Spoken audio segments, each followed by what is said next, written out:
Thank you very much. My pleasure to be here. So we have a nice amount of time to discuss a region that I certainly have learned to love over the past 40 years. And what I hope we can do is capture some of what the capture of media has meant in the last decades. Certainly when in 1989, when all of us were so full of hope about the region, we couldn't have imagined the situation that we have now. And I remember being told a story in Sofia once, somewhere back in the halcyon days now of the very early 1990s, before war had convulsed Bosnia and spread across the Balkans. It was a group of a few Bulgarian friends and journalists, and they were at a table in the shadow of Mount Vitosha, beautiful landscape, and perhaps it was the influence of the alpine landscape that we were surrounded by that inspired the people there not only to rejoice in the fact that they had new success with fledgling media, but that they felt free, and they, you know, the more alcohol we drank, the longer we debated how long it would take to become Switzerland.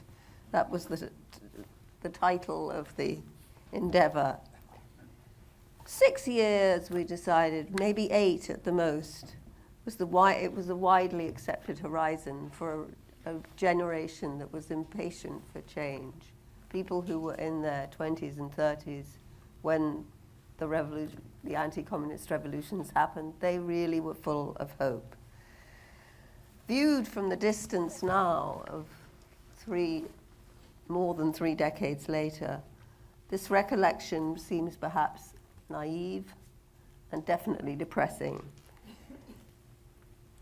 If I asked a very good colleague from Sofia, as I was preparing this paper for an institute in Vienna and then expanded it later, I asked for a description of the state of Bulgarian media, and he said, terrible.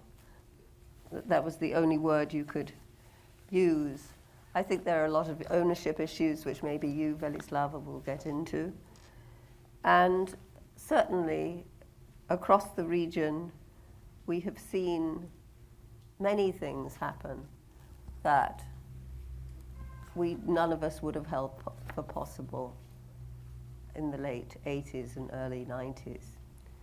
So, but I think it's good to look again at this region, because when we see what's going on in Russia, it is definitely not the same thing, although many of the millions of people who live in Central and Eastern Europe have experienced similar difficulties than Russians might face.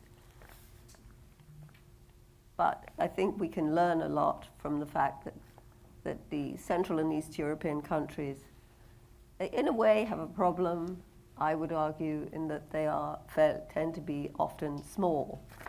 And there are only so many people in any given society who can fill the top posts in media and in the economy and in manufacturing and in the arts. And it is a problem that could be solved perhaps by greater integration into the European Union, but one thing that we've also seen in a very bizarre, almost kind of reverse capture, is that the European Union failed to prove that it could stand its own tests. I think that we could discuss the situation in Hungary and Poland, and it's very clear that how Hungary is governed today is not how people envisaged 30 years ago when Viktor Orban was first on the national scene what was going to happen. So I was very happy to be asked to pull together this panel because, as I say, I've spent a lot of time there. And that, I think, is one of the things that we can all agree on, that this region is a mess, but you can have such a good time there. And I think that's partly because it is a mess. And people need to be inventive and not dragged down.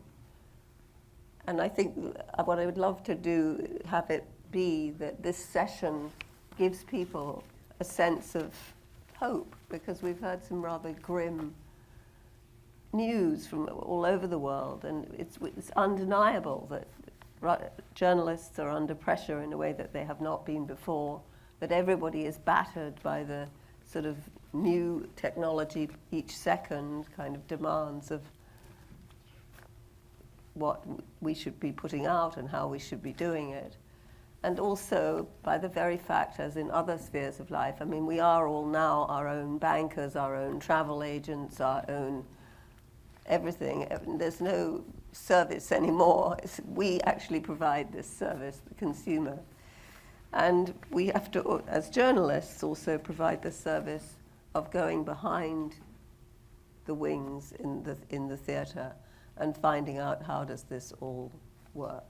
So after this rather didactic introduction, I would like to be able to pass the baton of speaking to Ali Erdin, who is one of the many people I had dealt with in East Central and Eastern Europe.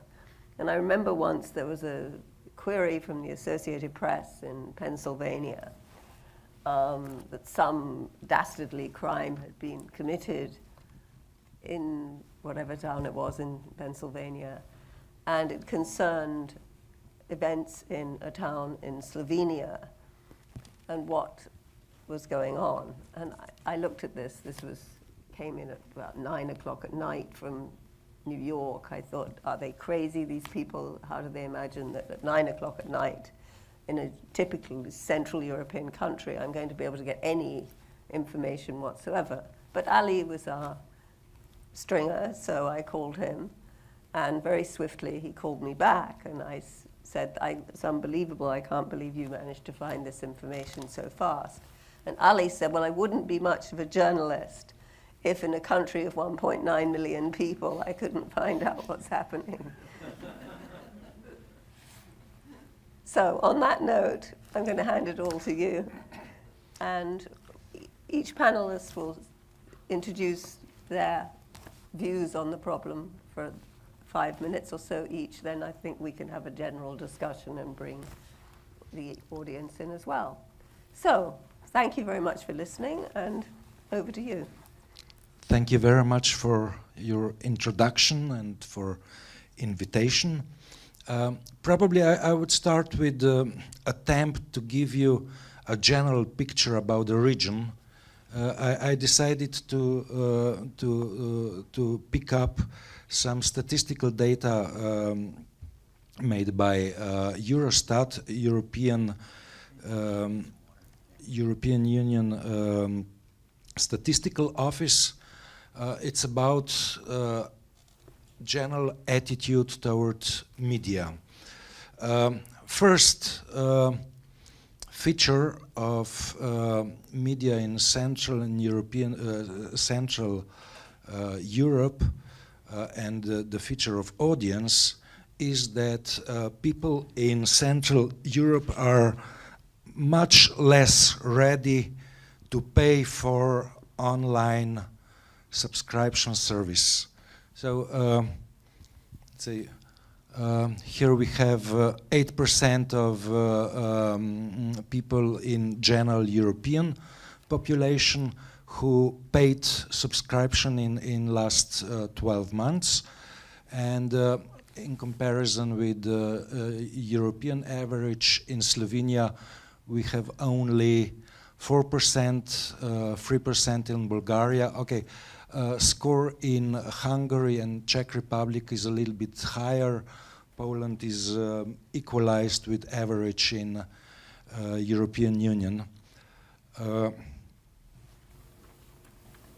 Next slide, it's about trust. So European Union trust in public radio and television is something like 50% of people do trust to news service made by public broadcasters.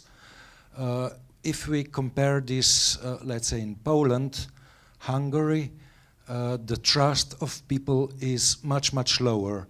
Okay, Slovenia, it's working quite well, Bulgaria also. But however, average trust toward public broadcasters is lower. Next one, please. Oops.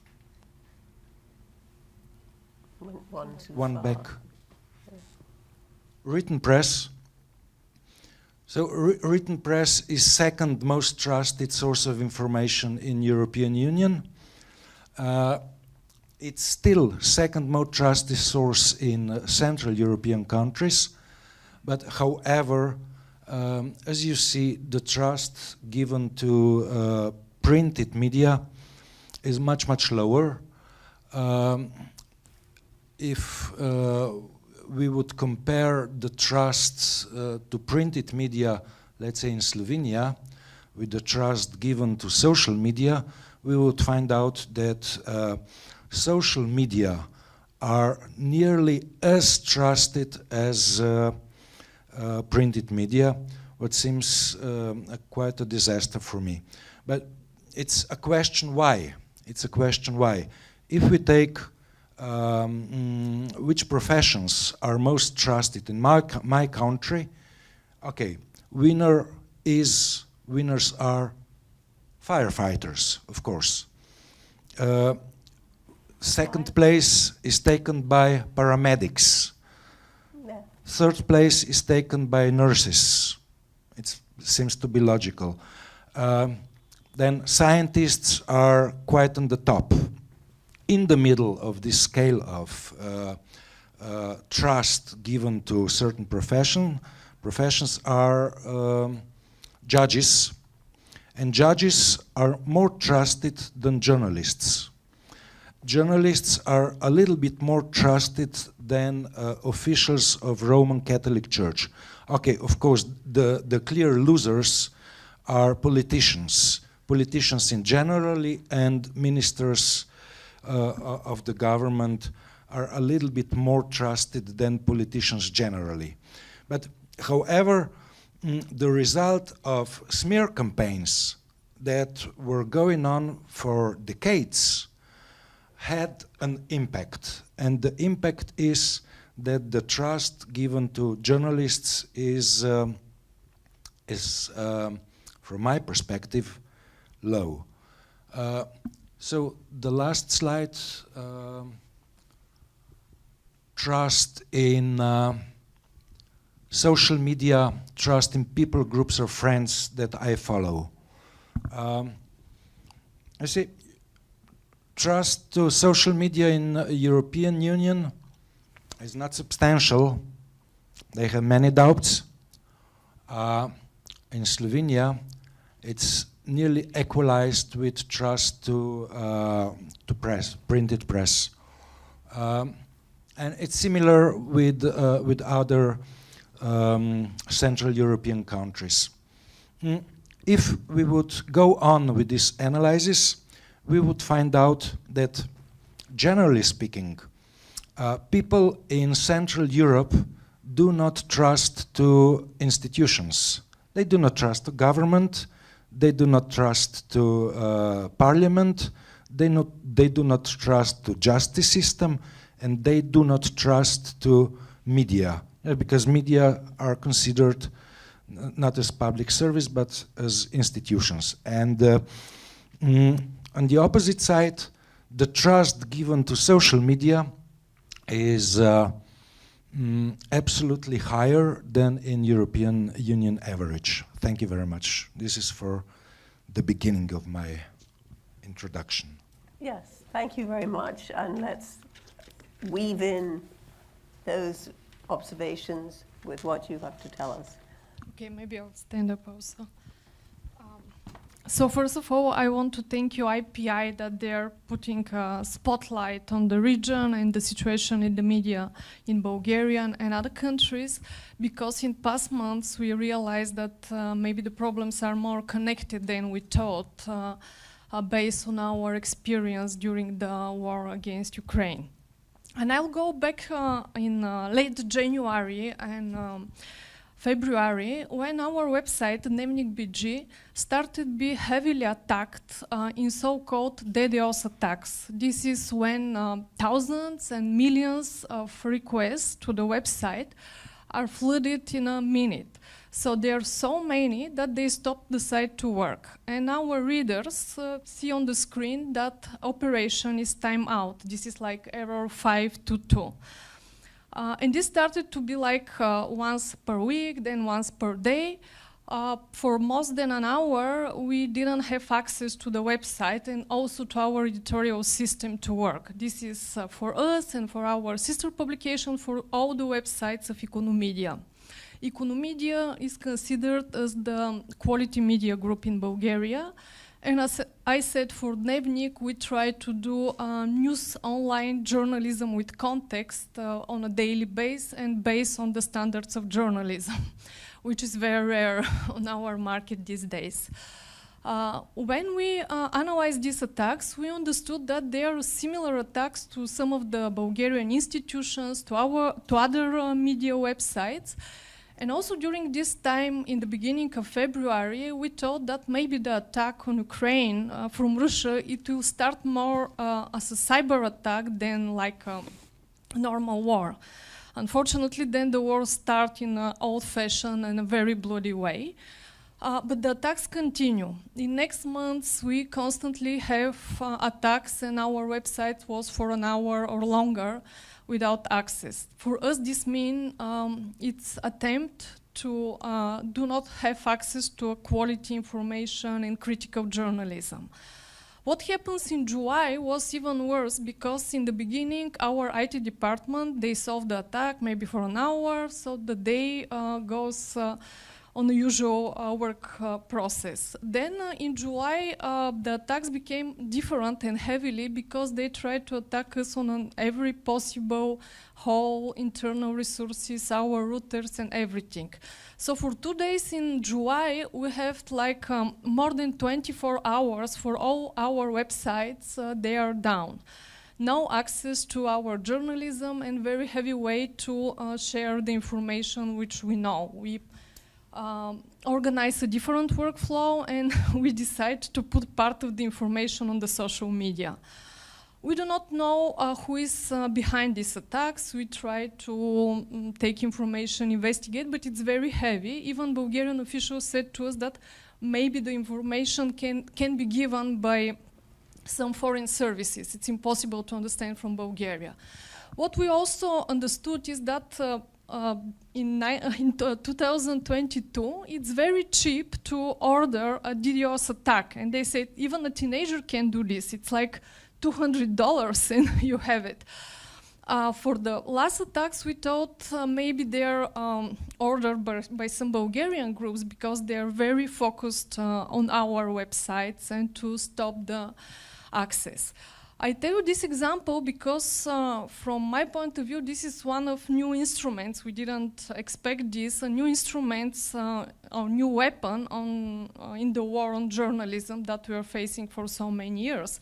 Because, for example, now we should put more resources, financial resources, technological, managerial, even editorial, to keep the access to information on our websites. And this continue because now we pay more for all kinds of securities, we'll change everything, and maybe some of you also face some kind of challenges, or maybe they'll be on your websites in the future. And this is one of the things that, again, I said, it's like how to stop the access to the critical journalism.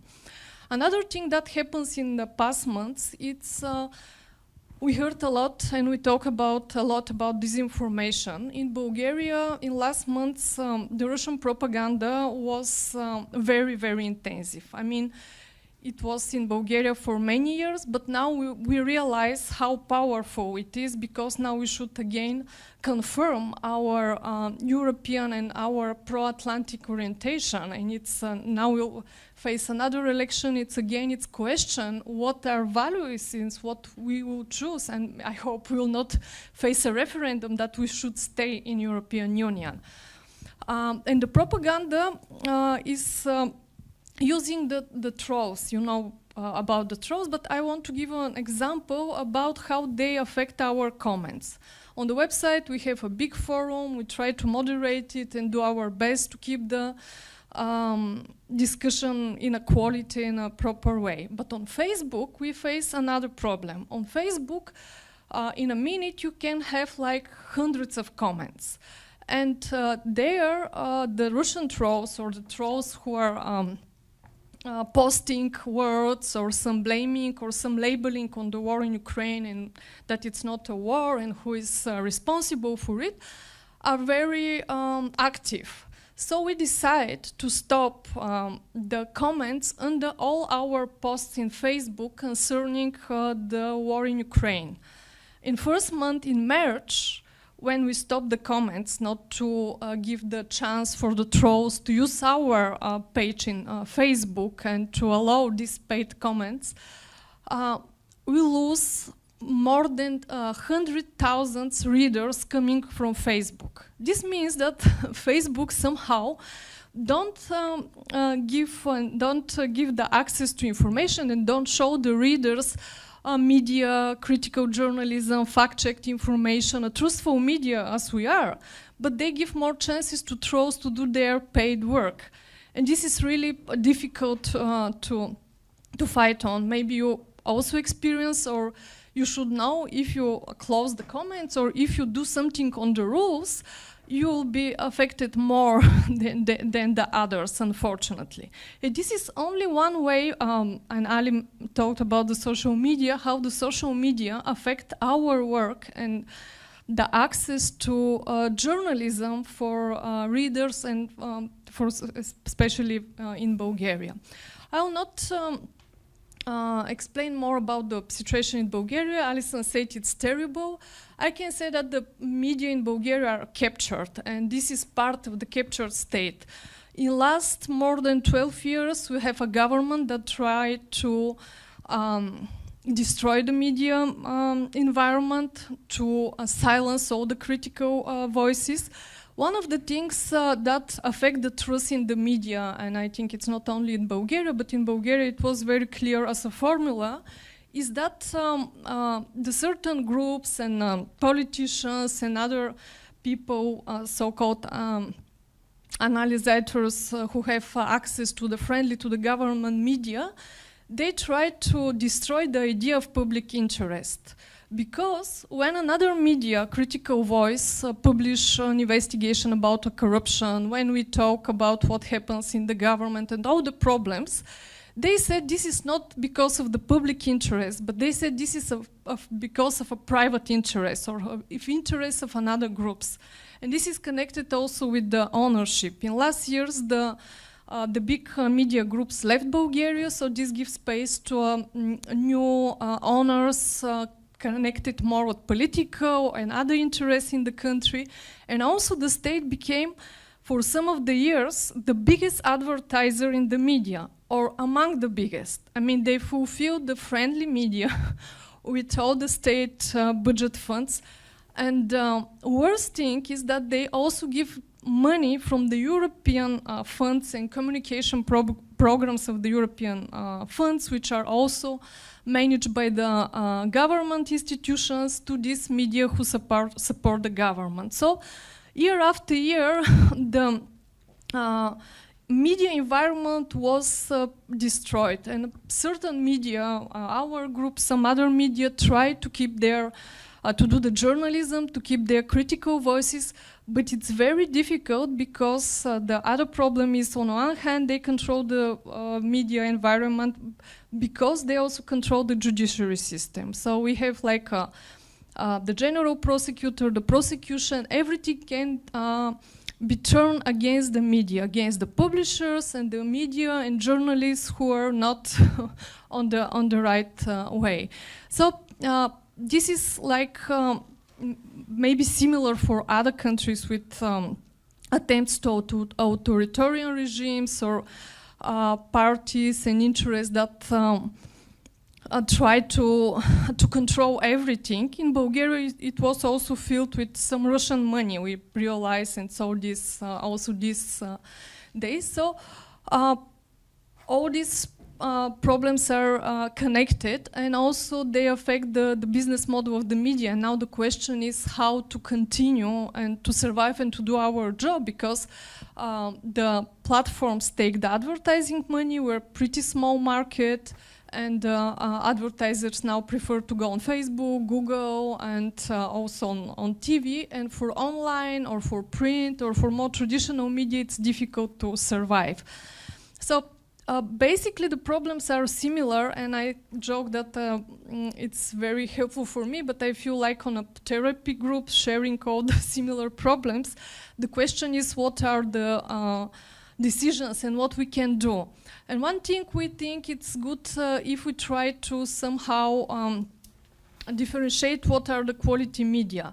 We go through the accession of the Journalism Truth Initiative, so we go the whole process, and now we are certified as a media like this. So we hope maybe the technical platforms will start to use these instruments and somehow to support the trusted media in a way they distribute the information.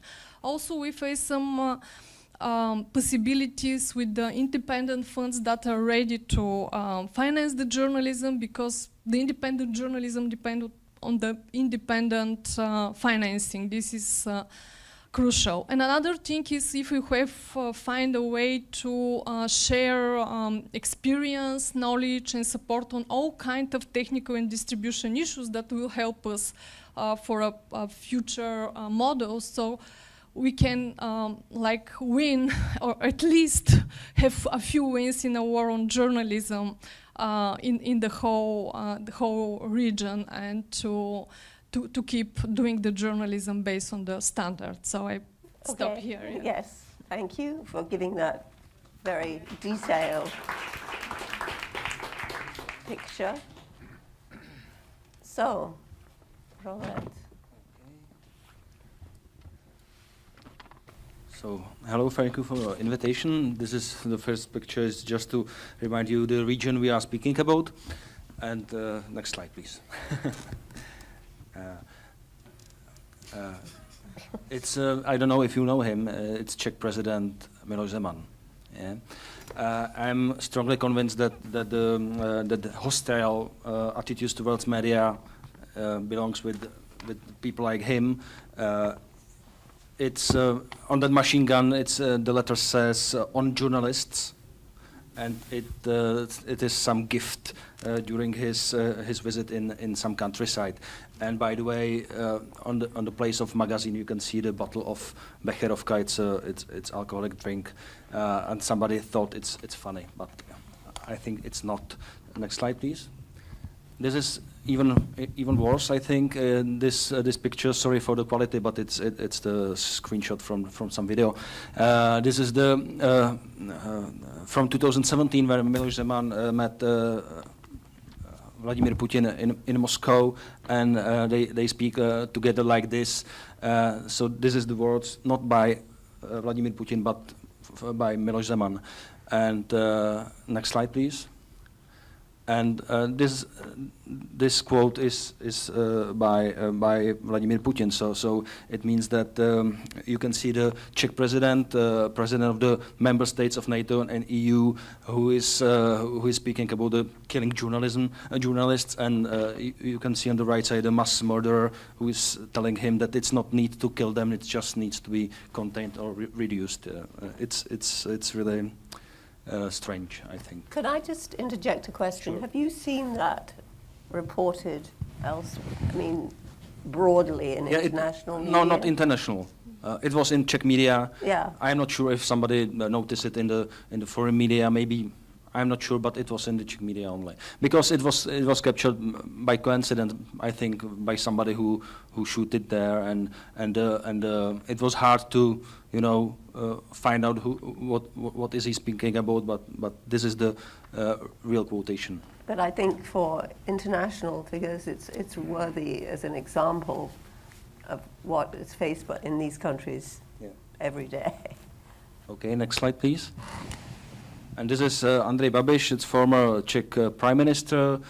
Since 2013, he has unified political power, business power, and media power, which is quite important and quite unique, I think, in the world. He bought the largest Czech publishing house, and he used it on everyday basis for his political influence. Next slide, please. He has really great media power. He controls about 1/3 of Czech media market. It's not important what does it mean. The names are in Czech, but it's the TV station, radio station, printed media, and internet projects. You can see it's plenty of medias he owns, and he used them. But he didn't win re-election. Sorry? But he didn't win the election. Fortunately, yeah, fortunately not. It's quite important for the free media, but we will see what will happen. He wants to run for the president, by the way, and yeah, it's written here. Is currently due to face trial in 12th of September because of allegations of EU subsidy frauds. But it's hard to find something really complex and in depth in his media about these cases. So next slide, please.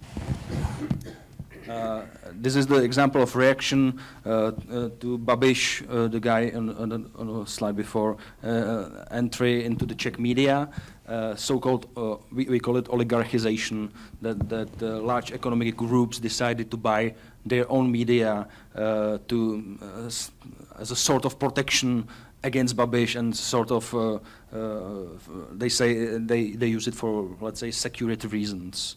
And the Le Monde, it's not by coincidence there, because Daniel Křetínský bought a stake in the Le Monde, French famous press, which caused or took a lot of attention in France and in Czech Republic. He owns big media house. One of them is the best-selling tabloid newspaper, and other large business groups started to buy their own media. Next slide. But on the other hand, I say every cloud has a silver lining. This is the self-promo picture. It's a part of our team receiving some media award, which is fine. And as a result of this oligarchization, plenty of new media outlets, websites, and printed media were established. And I think that we were together able to establish or make new face of the Czech media market and landscape.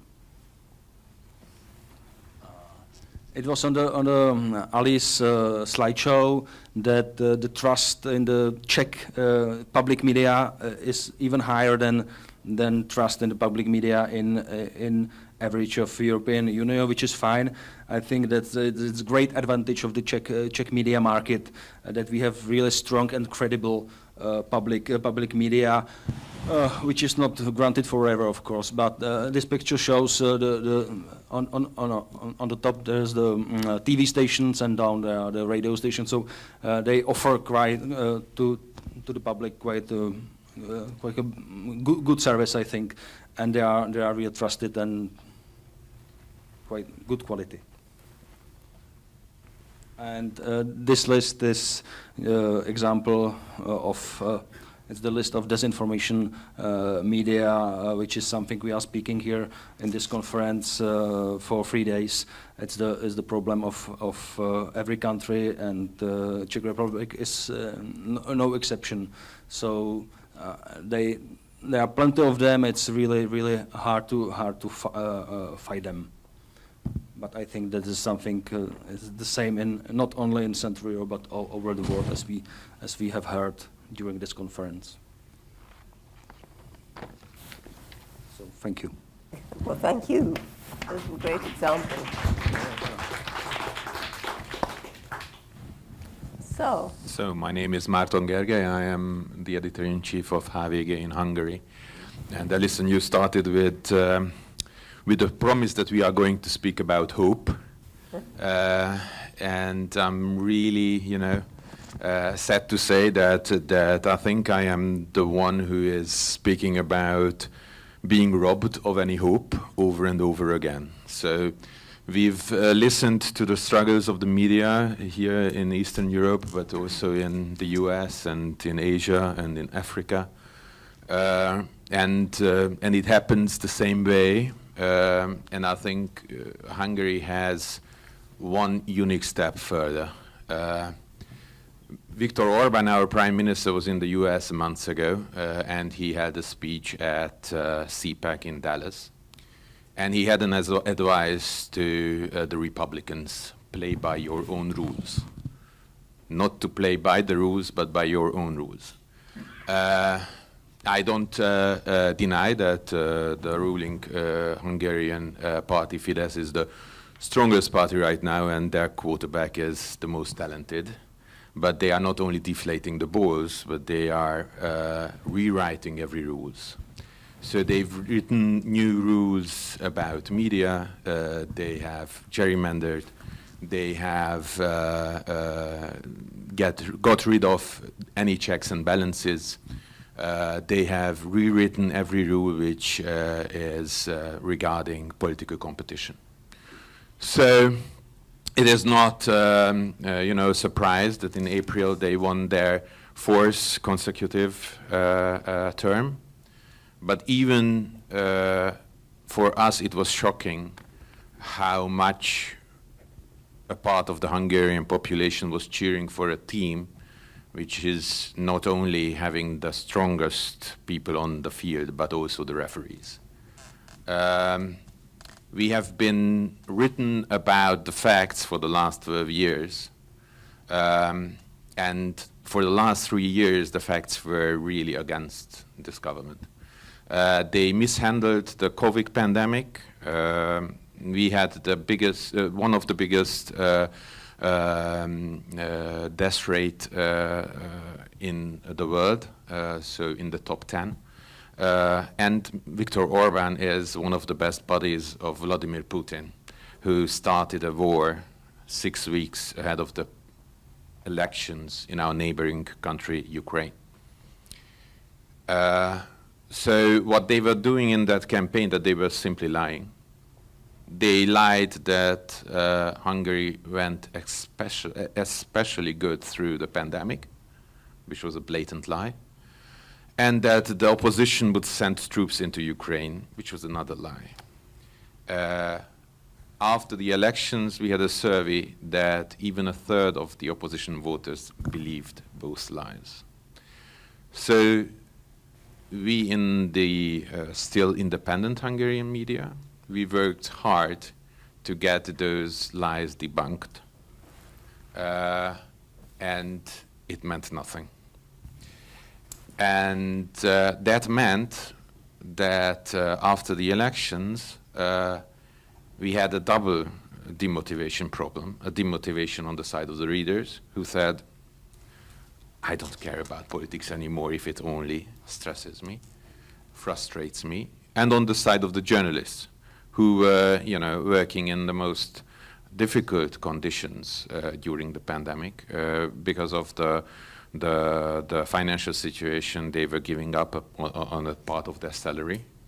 They were, partly risking their lives to have the coverage, and working like that 2 years, and then seeing that the Hungarian population thinks that we went through especially good through that pandemic, although all numbers show the opposite, is depressing at least.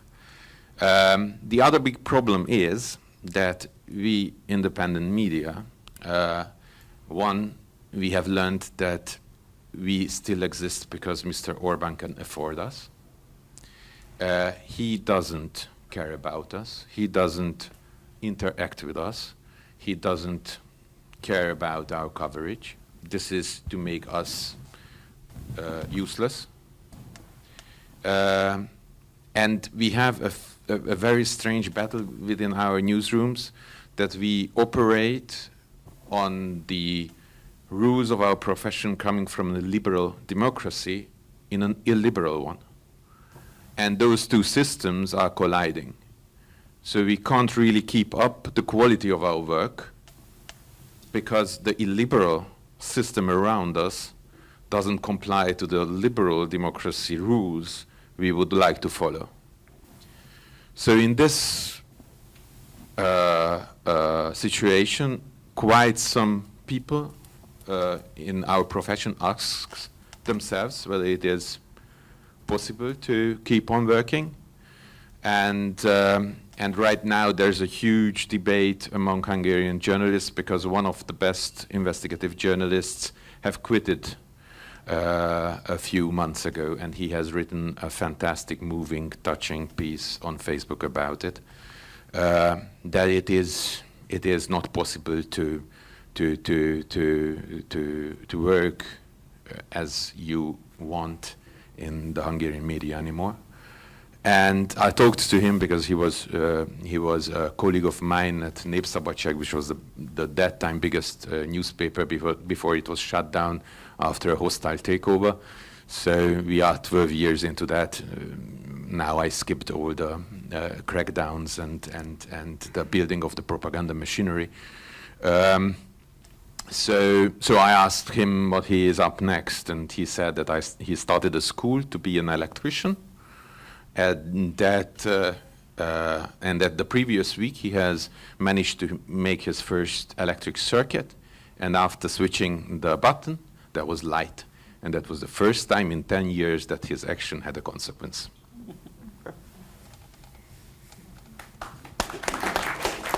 It's a great depressing, but also it contains the seeds of hope. So I think it's plain from these very well illustrated examples that lively thought and debate is still alive in these countries, and it's hard every day, but at the same time we can continue onwards. And I think one of the purposes of these 3 wonderful days that the IPI has organized together with others is that like minds come together, we have discussions, we have laughs, we have tears perhaps too. But we must also think, what can we do as a result of all of this? I mean, it's fine to sit here and feel the comfort of like-minded people, but how can we make things better? I see somebody already putting their hand up to open discussion. I'm happy to do that. So why don't you ask the first question?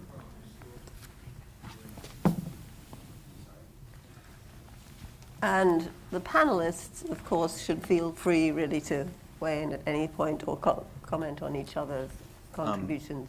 Thank you, first of all, Alison, in this panel, which is so sobering and important. And, of course, we have tendencies toward illiberal democracy in our own country. I edit a nonprofit news organization in Texas, and we were at that CPAC meeting where Viktor Orban was making his very unholy alliance with certain illiberal politicians here.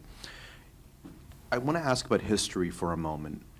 The underlying backdrop of Soviet and Yugoslav communism, is there anything within the last 35 years that could have been done differently to foster a more robust and independent media culture? I mean, I gather all of you, of course, have worked over those decades, but I guess sometimes I ask about history not to further despair, but to see if there's any, way out of this predicament that you're in. Do you want to? One of the things that we miss in Bulgaria was the so-called lustration. In Bulgaria, the former how to say, workers for the secret services were not publicly announced in the beginning.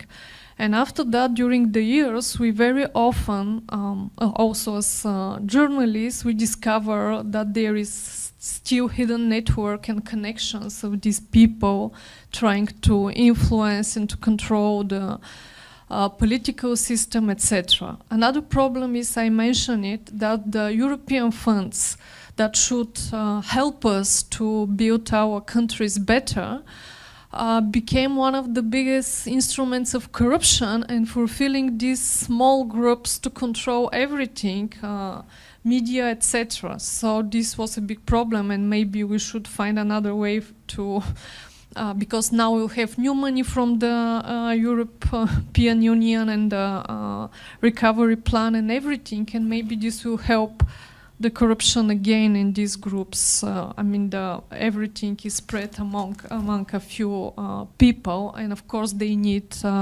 helpful media. Ali? I will tell you my personal story. What went wrong and how I was included. I started in journalism in 1986 at Student Radio, and in 1988 I was alerted by a friend of mine, previous editor at Student Radio, that his colleague working as columnist at weekly oppositional newspaper was arrested. So I stopped the program, went on the air with the news that columnist was arrested, and this represent very sharp possibility of social confrontation. And in next days, because of this arrestment that was made by military and civilian security service, a group of people organized on the way to establish a committee for protection of human rights. So I was involved in the work of this committee for protection of human rights, but as a journalist and editor-in-chief of Student Radio, I started, to build a story about the hero who was arrested. A huge majority of population didn't know about the guy who was arrested. But in next weeks, it was probably because of my reporting, this guy became very popular, and he had in 2 or 3 months this, really a status of hero of Slovenia, because he was sentenced and sent to jail by the military court. Who I'm speaking about? I'm speaking about Mr. Janez Janša, previous Prime Minister of Slovenia, and the one who was introduced illiberal political practices in Slovenia. And yeah, I made him a hero. But, now it's but, if today somebody would be arrested, put on trial on military court without a possibility that audience would follow the trial, without possibility that this person would be defended by a civilian lawyer and so on, I would fight for the rights of these people once, of this man or woman once again. Okay. I remained on the same positions as I was in 1988, and these positions were positions of hope. And if we are back on the story of hope, Mr. Janez Janša was strongly defeated on the elections in April 2022. Does that help answer your question, Sue? May I add? I think that the breakpoint you asked if we should have make something different. I think that the breakpoint is for us, for Czech Republic, is the 2013 when Mr. Babiš bought the media and makes the complex power of business power, media power, and political power. But it's connected with the financial crisis, 2007-2008. I think that plenty of media all over the world found out that that old business model is not working anymore, and it's in Czech Republic, but I guess it's the very similar or same in all the region, that the current ownership of the media is not motivated by the attempt to make a money, make a business, but to have some tool, make the media or change the media to some pressure groups, and have some tool in the political and business fights. It's not about the making money anymore, because Czech situation before 2013 was quite okay. The ownership of the big media houses was in the German hands, and their only question was how much it will make. Yeah, but current owners doesn't care about money because they are rich enough, and they do care about the influence.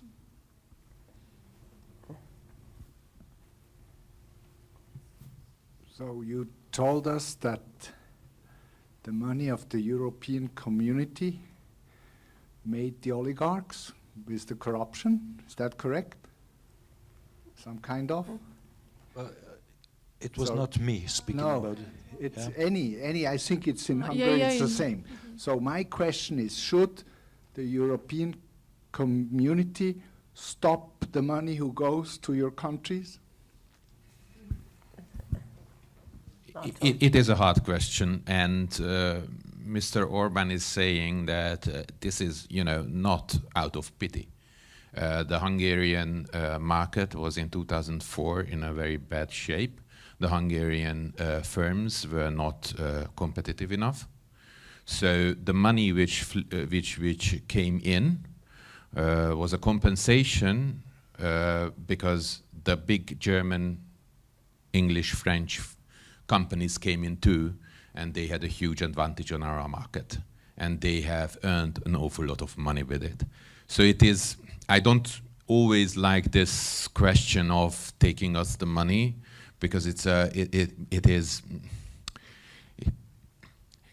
is a hard argument. Right now there's a procedure.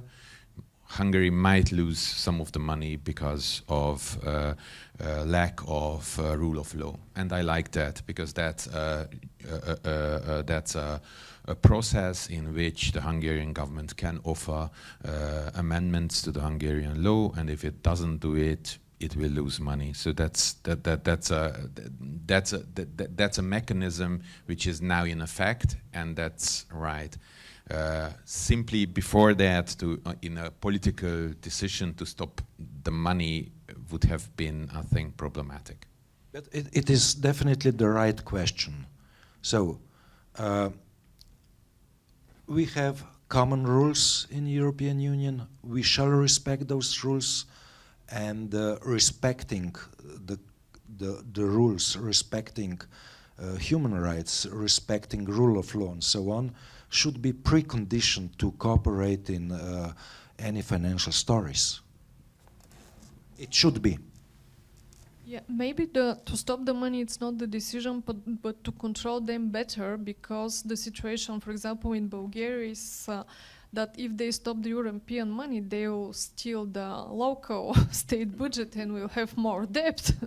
Now they steal the other money, but the other problem is with the rule of law and the captured judiciary system, because if we have, or if it's somehow depoisoned and restore the judiciary system to work in a proper way, the prosecution, all part of these problems will be solved very, very fast, because now they didn't work. I mean, the Anti-Monopoly Commission didn't work and work only in certain favor. So it's much work to done. I mean, we really need a political change, and I will stay on hope here. Yeah. Hi, I'm from South Africa, but I spent my previous life in Serbia, Yugoslavia actually. Never been in Serbia, to be honest. Mr. Gergely, how safe are you? And let me just frame the question this way. If you have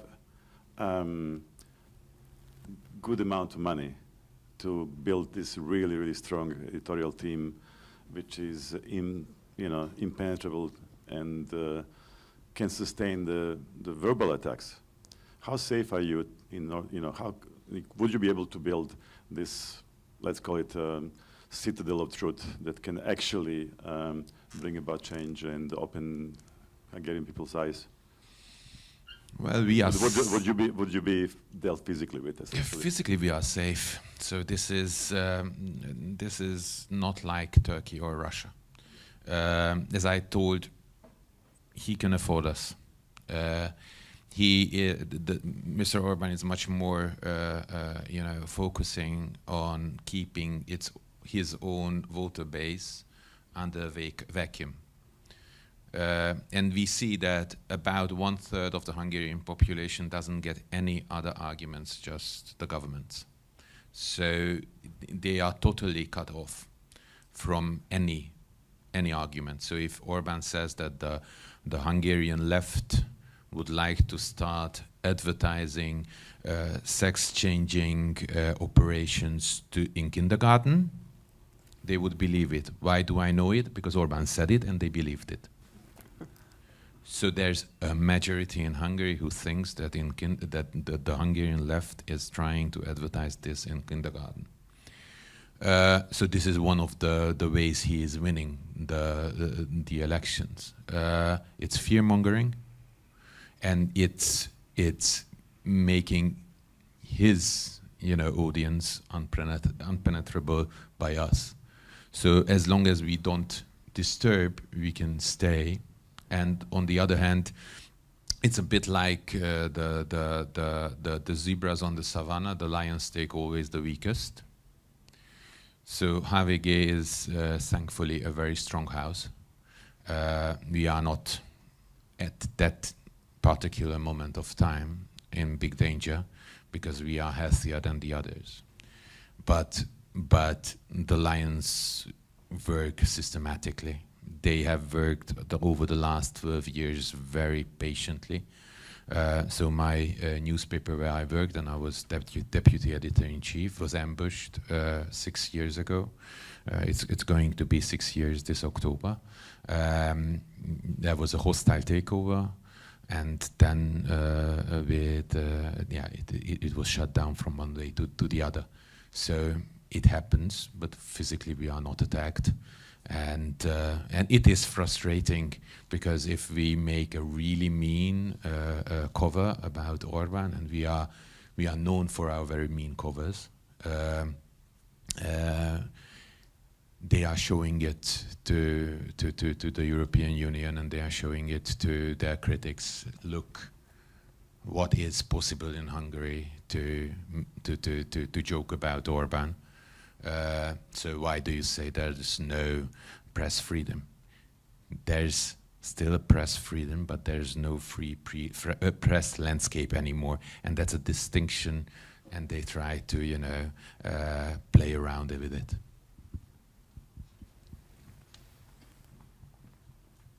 I'm sorry, I didn't present myself. I'm a Swiss photographer.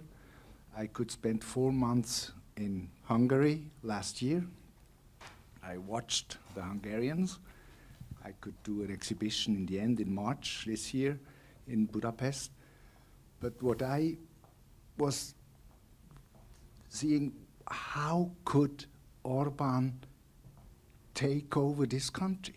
I don't know the other, I know Slovenia a little bit, but I think Hungary is lost.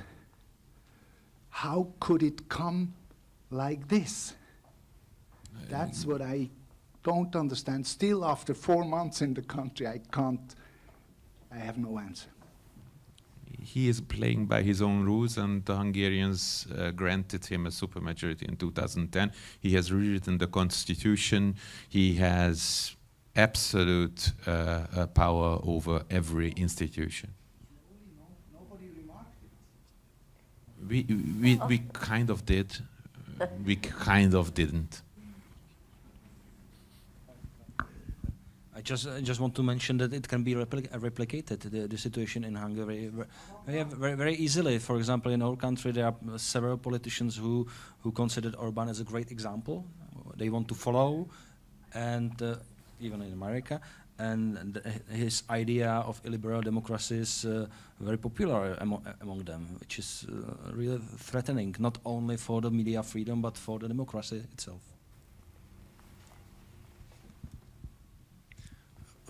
Are we endangered? Are we afraid? Once again, I will give you example full of hope. We were talking in last 3 days a lot about smear campaigns against journalists, campaigns that are very well orchestrated, but usually the conductor of this orchestration is not visible. Well, in Slovenia, the conductor of smear campaigns was visible, and the conductor of those smear campaigns against journalists was previous Prime Minister, Mr. Janša. Okay, something like 5 or 6 years ago, in one of his smear campaigns, he put on Twitter that 2 female television journalists are retired prostitutes. Okay, but my colleagues, they decided to sue him. The procedure on the court was very long, but something like 3 or 4 months ago, justice system found out that Mr. Janša was guilty, and he was sentenced to 3 months in jail, suspension for 1 year. Slovenia is in quite lucky situation, just because division of power among 3 branches still exist. And Mr. Janša, as representative of illiberal political practices, can be stopped by justice system. Well, this would seem to be a heartening note to take away from this discussion. We've got probably time for 2 very quick questions, if there's any. Sorry? We should probably scrap them, okay. In which case, I would like just to thank everybody who's taken part, but particularly the panelists. Your examples really brought the discussion alive, and often it's easy for the outside world to forget Central and Eastern Europe, but as I asserted at the beginning and would reiterate now at the end, it's a region from which we can all learn a great deal, and the culture of these countries is something that will contribute to whatever European future is carved out by hopefully also your countries taking part. So big hand for our panelists, and thank you very much for being such a good audience.